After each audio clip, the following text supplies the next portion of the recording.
What's going on, everybody? Back with another video. This is Madden 26, even though what I'm showing you right now is actually Madden 26 Team Builder, which is the PC based app. I'm doing like different, I'm going back old school, guys. I'm just whatever floats my boat from a sports video game standpoint, we doing it.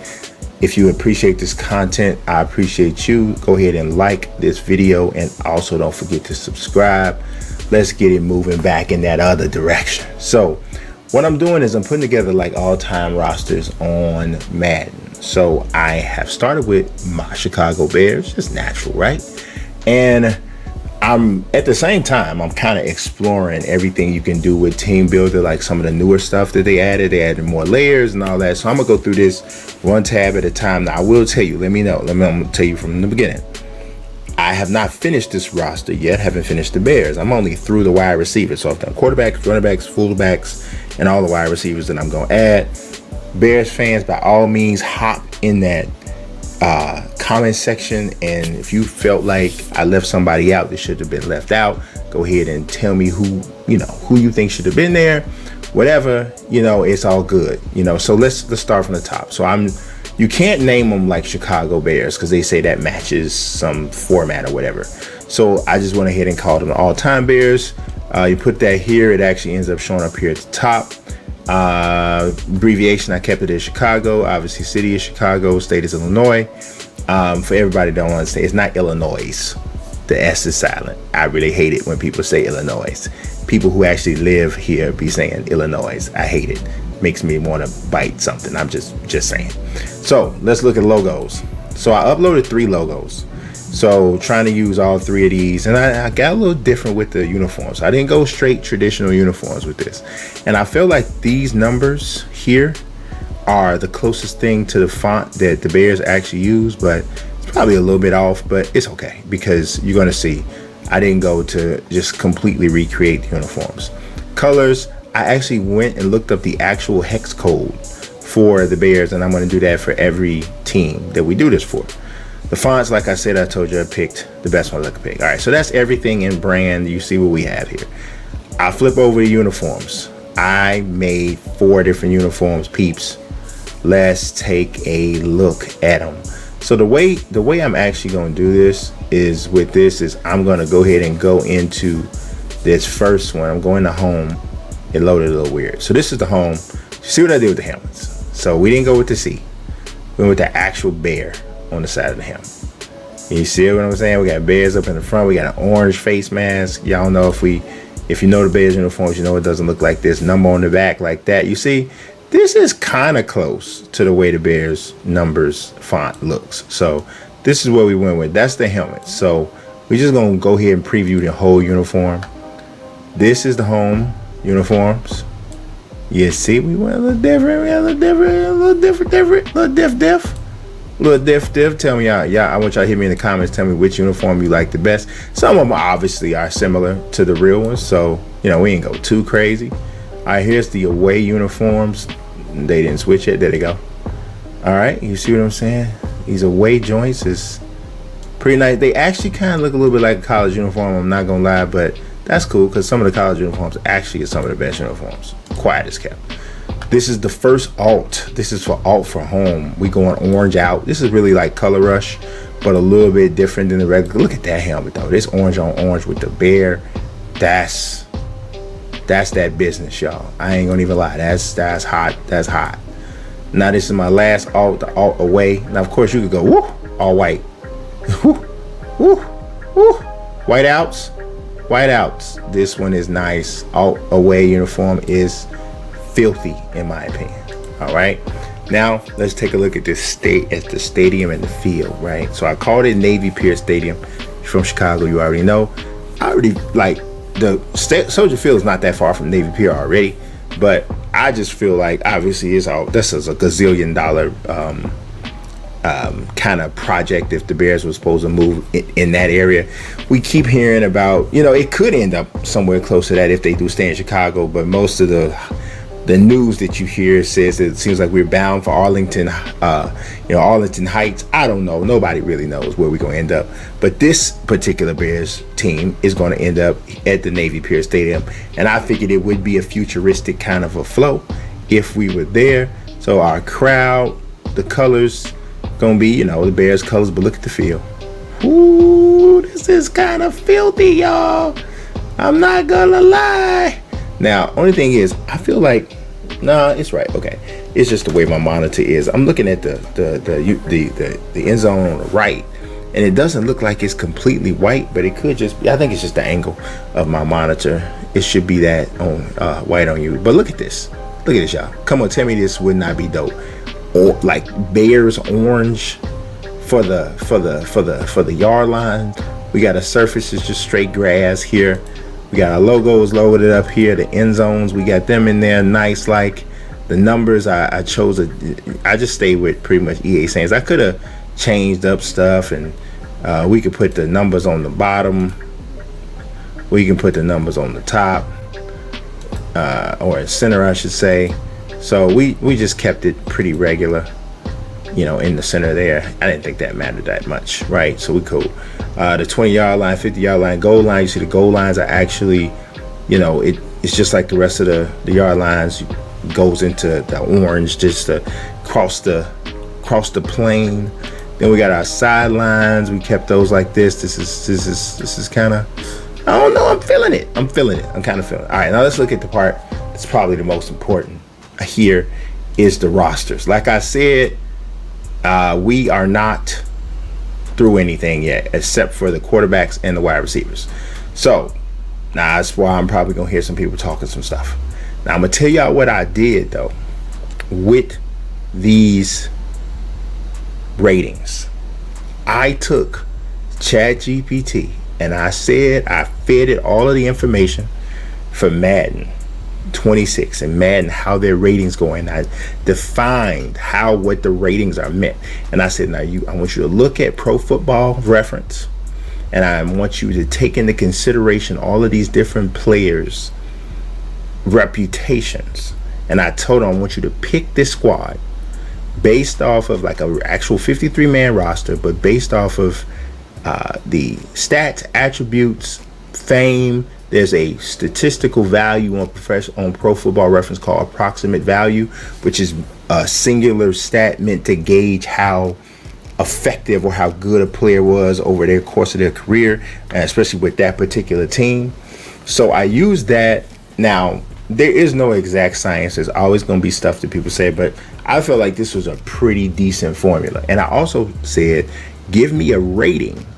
Not just an OVR, but specific ratings for some of the key ratings for that person's position.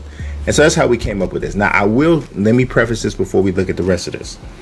Some of the ratings, as you might see over here with the quarterbacks, I'm changing them, like with putting in different ratings for like stuff that I know is very impacting, and it's not going up very much. So I know for a fact, based off the ratings that I gave Jay Cutler, he's more than a 77. Same thing with Jim McMahon and probably even Justin Fields with the 75. Now, you may say Justin Fields shouldn't be there. There's other people you could say, Trubisky, maybe.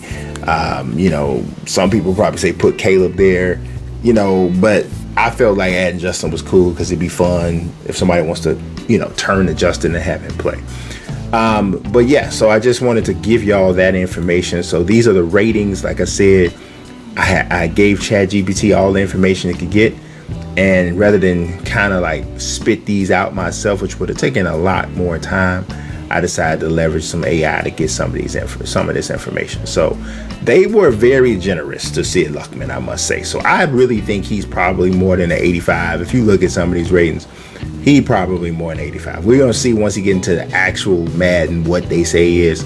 We got Sid Luckman as a starter. Based on stats and accomplishments, I don't really have much beef with that. We know this is a whole nother era. In actuality, in a more modern era, Jay Cutler is probably the best quarterback in Bears history. But there we go. Jay Cutler, like I said, I think he's going to be more than the 77 based off of what this is. But I don't know. His awareness is not that high for a quarterback at 80. We got the punky QB Jim McMahon. led the Bears to a Super Bowl championship in 1985. We got him in here. And then, of course, like I said, we got Justin Fields. I thought this was the best face for Justin Fields. It almost kind of looked like him a little bit. So we went with that. And Justin Fields, I believe, is going to be more than a 75. But look at the speed, the acceleration, the agility. We got him in there. The throw power's in there. I think we did him about what you would say is probably right with accuracy. So he's usable, but only if you probably want to really run around. Running backs, you should already know who's number one. Walter Payton, of course, he is a 99. That is absolutely correct. 99 awareness. We got 99 agility. We got 94 speed, 89 strength. If you question how strong Walter Payton is, go on YouTube and take a look at him doing the heel drills. He actually is the one who kind of brought that into mainstream football, running the heels. And yeah, it's all that. It's for real. It's for real. All right, then we got Gale Sayers, who's also a 99. He's a different type of 99 though, because he's more of a scat back, so to speak. So, but 6 feet 198. If you're doing your wear and tear right, both of these guys are probably getting the ball, even down to your third string, which is one of my personal favorite Chicago Bears, Matt Forte. Matt Forte is such an underrated player. Such an underrated player. Like, he is as closest to a Hall of Fame player without being a Hall of Fame player, because I don't think he actually is a Hall of Famer, but he had such a great career with the Bears. We got him on here. We got Neil Anderson, who I also think is a pretty forgotten or underrated kind of running back. His number is wrong. We got to change that. I don't know how it jumped to 37. It should be a 35. Yeah, so he was number 35.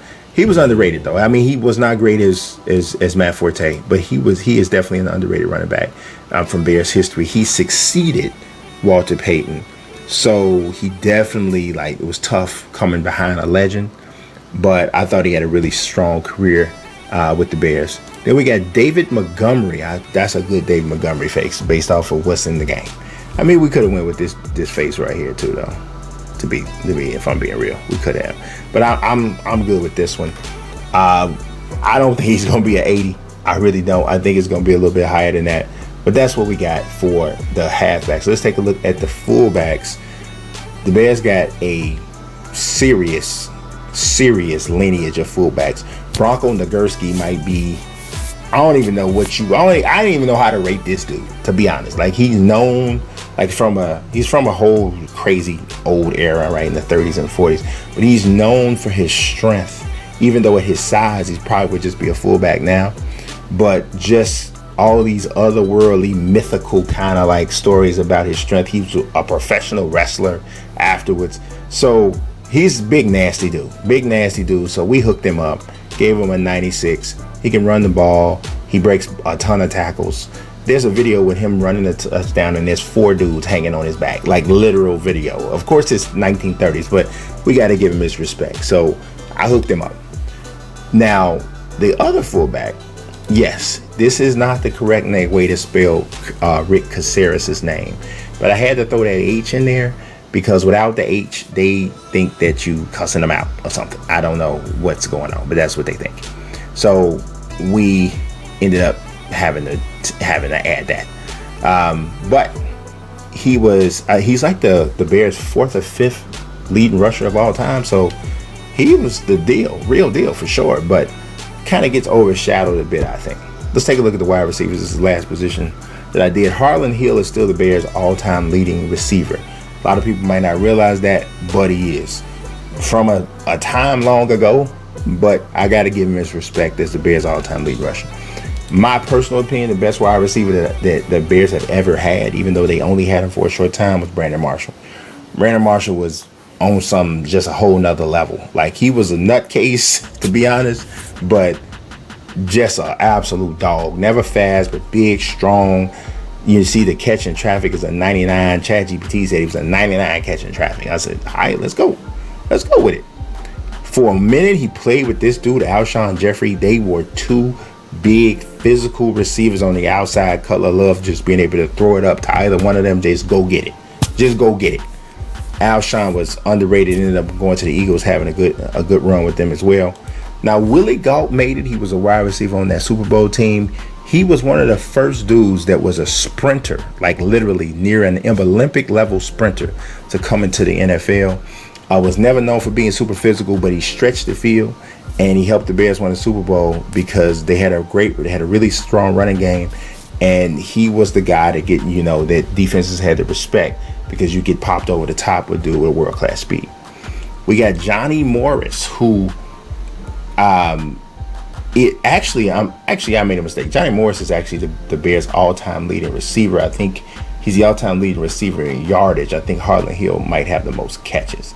It's one of the two. But these two are tops when it comes to Bears statistically from receivers, because we've had some great players play receiver, but the passing game has never been crazy good for the Bears. So you kind of see a little bit of this. So we got Johnny Morris here. Johnny Morris actually used to work for like CBS. He used to do like he used to be the sportscast or the sports guy on CBS back in the day. We got to put him in there. We got to put Devin Hester in there for sure. We got to put him in there. Just went in the Hall of Fame. We got that 99 speed, 99 acceleration, 99 agility, 99 change of direction. ChatGPT gave him a 99 spin move, 98 juke. As a return man, he gonna be the business. But his actual receiver stuff is more modest. But as far as just straight blazer, for sure. Next, we got Marty Booker. Now, I'll be honest. ChatGPT left Marty Booker out. They had Johnny Knox in there. I said, no. So I did overrule ChatGPT a couple times. I'm like, come on now. They had Devin Aramashadu on the practice squad or something. I said, man, y'all act like Marty Booker, what? Marty Booker had over like 101 receptions one year, 97 the next. For the Bears, in the Bears history, that's crazy. So we had to give Marty his love. So that's what we got, for so far. So I want y'all to let me know in the comments what you think. I'm going to keep going, but let me know, y'all. Should I keep going? What team you want to see next? I'm going to let you know. My next video is pretty much going to be the Bears completed. But after that, what video or what team should I hit next? I appreciate y'all watching. Like I said, like, subscribe, holla. Peace.